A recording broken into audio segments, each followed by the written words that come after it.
আমাকে জান্নাতের সাথে এমন একটি জিনিস নিয়ে ছিঁড়েমিড়ি খেলতে কাউকে দেওয়া হবে না, হবে না, হবে না, ঠিক কিনা?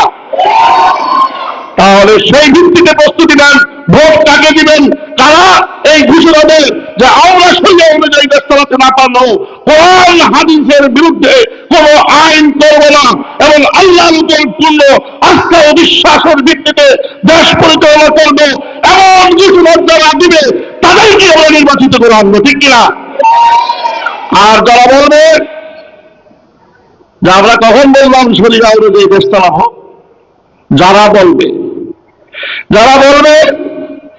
এই দেশ অর্ধেক তার পূজা অর্ধেক তার রোজা, যারা বলবে হরিবোল হরিবোল, এরপরে যদি আরেকটা কি মিলাইছে সাথে অমুকটা তেমনাতল আছেন কি আছেন না, আপনারা জানেন না কি করে? ফেসবুক চালান না, এই দেশে থাকেন না, হরিবোল হরিবোল, তারপরে কয় কি দাঁড়িয়ে পাইলা পাল্লা তেমনাতল, এই নতুন স্লোগান বানাইছে। যারা এই সমস্ত স্লোগান, বাজে স্লোগান বানাইছে তাদেরকে বলবো তওবা করেন, তওবা করেন, তওবা করেন।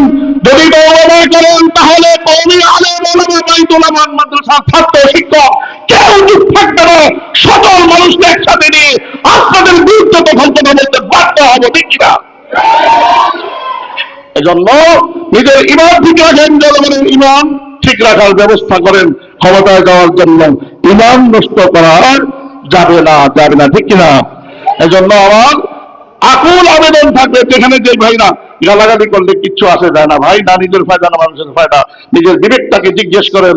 বলেন ইনসানু আলা নাফসিহি বাসীরা ওয়ালাউ আলকা মাআযিরা, আমি কি কাজ করছি সেটার জন্য অনেক অজুহাত দান করাতে পারবো, কিন্তু বিবেক নামে একটা জিনিস আছে, বিবেক সাক্ষী দিয়ে দিবে যে কাজ করছি ভোটের জন্য করছি, ভোটের জন্য করতে, নির্বাচন পাস করার জন্য আমার ইমান তো বেঁচে দিচ্ছি না, আমার ইসলাম তো বেঁচে দিচ্ছি না, আমার বিশ্বাস তো বেঁচে দিচ্ছি না, ওইদিকে সতর্ক দৃষ্টি রাখতে হবে, কথা ঠিক কিনা?